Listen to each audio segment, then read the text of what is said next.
Quero falar primeiro só do dia de amanhã, mas eu me inscrevi para falar de um assunto da minha Igreja Católica, campanha da fraternidade. Mas antes eu quero falar do dia de amanhã. Primeiro, conclamar as mulheres a participarem da paralisação.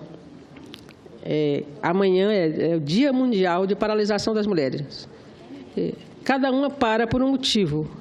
Que cada uma tenha pelo menos meia hora de paralisação no seu trabalho para refletir sobre a condição feminina.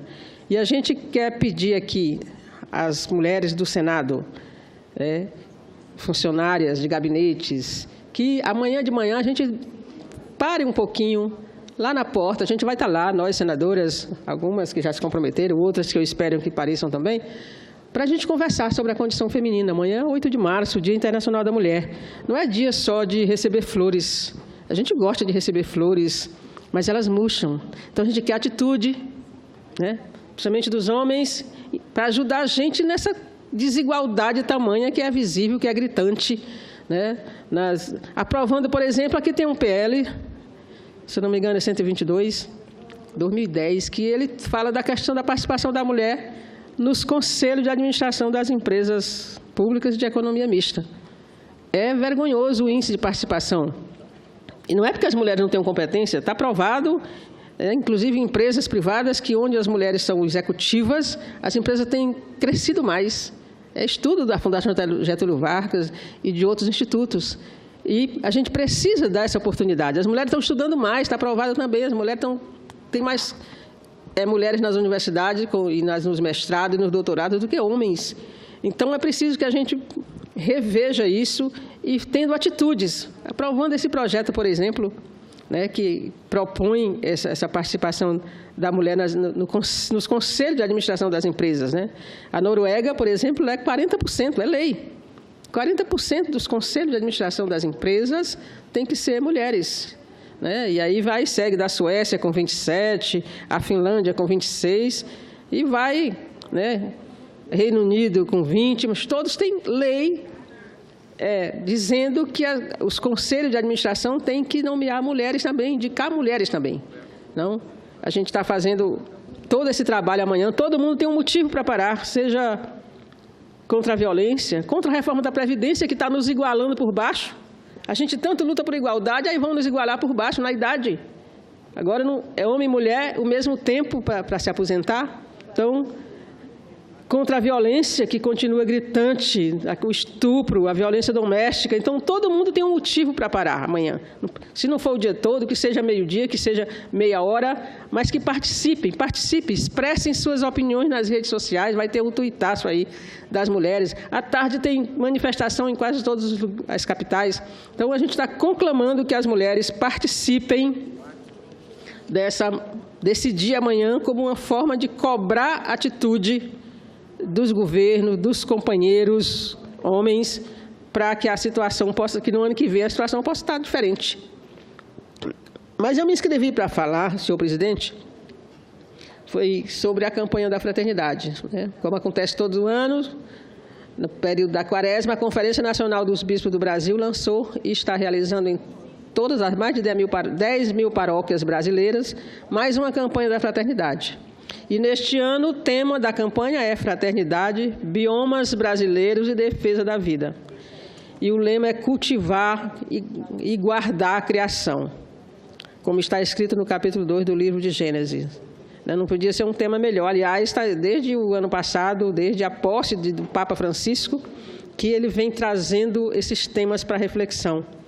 E é importante que a gente reflita sobre os biomas brasileiros. Com a discussão intensa desse tema, durante os 40 dias da Quaresma, a Igreja Católica chama seus fiéis e a sociedade como um todo a entender e tratar com respeito a natureza que nos envolve. Pede nossa atenção para os diferentes biomas brasileiros e nos lembra que eles têm a ver com a vida, que somos chamados a defender, pois, morrendo os biomas, morreremos com eles. No Brasil temos 6 biomas, a Mata Atlântica, a Amazônia, o Pantanal, o Pampa, o Cerrado e a Caatinga. Nesses biomas vivem pessoas, povos, resistem culturas resultantes da imensa miscigenação brasileira. Lembrar que Pedro Álvares Cabral, ao desembarcar no Brasil com os primeiros conquistadores, Pero Vaz de Caminha escreveu para o rei de Portugal, relatando que as águas são muitas, infinitas, em tal maneira a terra é graciosa que, querendo-a aproveitar, dar-se-á nela tudo, por causa das águas que tem. Acho que se chegasse aqui agora e aportasse no Nordeste, mandar uma carta dizendo, tragam água, que aqui está faltando, né? Então, vê bem o que a gente fez nesses 500 anos de Brasil, mais de 500 anos, o que se fez com os biomas que a gente está aí agora sofrendo. Brasília é o exemplo, sofrendo a falta d'água, né? E o meu Nordeste, muito mais.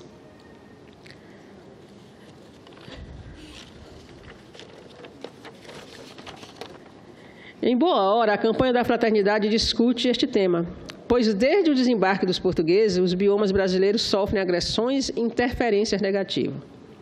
Hoje, senhor presidente, após mais de 500 anos daquela carta, o que restou da beleza natural descrita por Pero Vaz de Caminha? O Brasil já possui mais de 200 milhões de brasileiros, sendo mais de 160 milhões vivendo em cidades. O impacto dessa concentração populacional sobre o meio ambiente produz problemas que põem em risco as riquezas dos biomas brasileiros. A campanha da Fraternidade convida a uma reflexão sobre o desafio da realidade atual dos biomas e dos povos que neles vivem. Chama a atenção para as boas iniciativas preservacionistas já existentes e aponta propostas sobre o que podemos e devemos fazer em respeito à natureza. Vou me deter um pouquinho para falar rapidamente a respeito da Caatinga e do Cerrado, os dois biomas que predominam no meu estado do Piauí, ambos extremamente ameaçados. A Caatinga é um bioma exclusivamente brasileiro, que abrange território de 8 estados do Nordeste e o norte de Minas Gerais, onde vivem 27 milhões de pessoas. Como nordestina, eu conheço muito de perto a Caatinga. O bioma possui uma imensa variedade de microambientes e de espécies, algumas que não são encontradas em nenhuma outra região do planeta Terra. A seca, a luminosidade e o calor resultam numa savana que possui áreas serranas, brejos e bolsões de clima amenos. O bioma Caatinga abriga 178 espécies de mamíferos, 591 tipos de aves, 177 tipos de répteis, 79 espécies de anfíbios, 241 classes de peixes e 221 espécies de abelhas. Nosso bioma é o mais ruralizado do Brasil, aproximadamente 40% da população ainda está no meio rural. Entretanto, os centros urbanos médios e pequenos nas regiões crescem, como em todas as regiões do Brasil, e padecem dos mesmos problemas de saneamento, violência e outros males dos centros urbanos brasileiros. A Caatinga tem sido agredida pelas queimadas e pelo desmatamento, pelo plantio de culturas exóticas que raramente se adaptam adequadamente, como é o caso da soja, mas também agora o eucalipto. Estão desmatando para plantando eucalipto, uma planta que o pessoal diz assim, vai buscar água no Japão, porque ela cresce para cima e para baixo, buscando água. Então, já tem como consequência a perfuração de poços, os poços estão ficando cada vez mais profundos, porque a água está descendo, está acabando. No Piauí e nos demais estados, expandimos a rede de infraestrutura social com energia elétrica por meio do Luz para Todos e adutoras para transportar água para as regiões. Contudo, ainda há muito que ser feito nas áreas de infraestrutura, de saúde e segurança, por exemplo. O bioma Cerrado, aqui onde se localiza Brasília, também cobre parte do Piauí, estados do Centro-Oeste, parte de Minas Gerais, Tocantins e Maranhão. Nesta área vive 22 milhões de pessoas. É considerado o bioma brasileiro mais antigo. Já termino, senhor presidente. É aqui no Cerrado que está a nascente das 3 maiores bacias da América do Sul, Amazônica, São Francisco e Prata, o que resulta em elevado potencial aquífero e grandes biodiversidade. Esses biomas abrigam mais de 6.500 espécies de plantas já catalogadas. O conjunto de todos os seres vivos do bioma Cerrado representa 5% da fauna mundial. A alta diversidade de ambientes se reflete em 23 mil espécies de vegetais e 320 mil espécies de animais, sendo que 90 mil são de insetos. Entretanto, há que se alertar que das 427 espécies listadas em risco de extinção, 132 estão no Cerrado. É o bioma Cerrado que abastece a bacia do São Francisco, um bioma tão antigo mostra-se frágil em sua capacidade de resistência e regeneração. A mão humana está destruindo rapidamente um dos biomas mais antigos da face da Terra.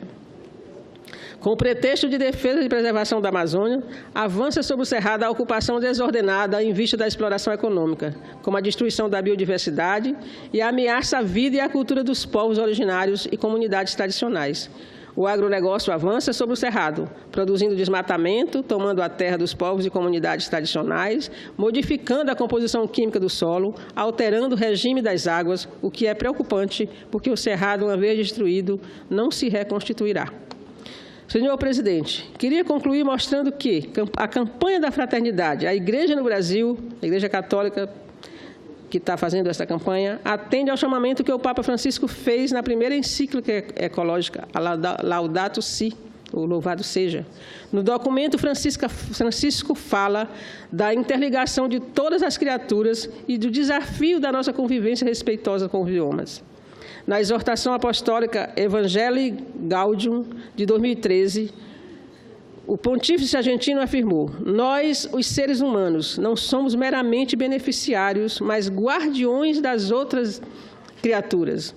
Pela nossa realidade corpórea, Deus uniu-nos tão estreitamente ao mundo que nos rodeia, que a desertificação do solo é como uma doença para cada um, e podemos lamentar a extinção de uma espécie como se fosse uma mutilação em nosso corpo. Em Laudato Si, Francisco indica como um dos eixos fundamentais da reflexão ecológica a relação íntima entre os pobres e a fragilidade do planeta. Ele diz que tanto a natureza como os povos pobres são usados para que alguns ricos alcancem lucro fácil. Ao encerrar este pronunciamento, convido Vossas Excelências e o nosso povo a fazermos uma reflexão sobre os biomas e os povos tradicionais que vivem neles. Somos convocados a uma verdadeira conversão pessoal e social para cultivar e cuidar da terra, pois esta é a condição para a vida no planeta. É importante que cada cidadão e comunidade pense em ações de impacto positivos e duradouros, pois é por nossa causa que milhares de espécies estão desaparecendo e é devido à atividade humana que o planeta continua a aquecer. O aquecimento provoca mudanças climáticas que geram crises que atingem principalmente os mais pobres no mundo. Aliás, senhor presidente, os pobres no mundo são os menos responsáveis pelas mudanças climáticas, mas são os mais vulneráveis e que já sofrem os seus efeitos. Quero parabenizar a CNBB pela campanha da Fraternidade de 2017, pelo tema escolhido. Muito obrigada.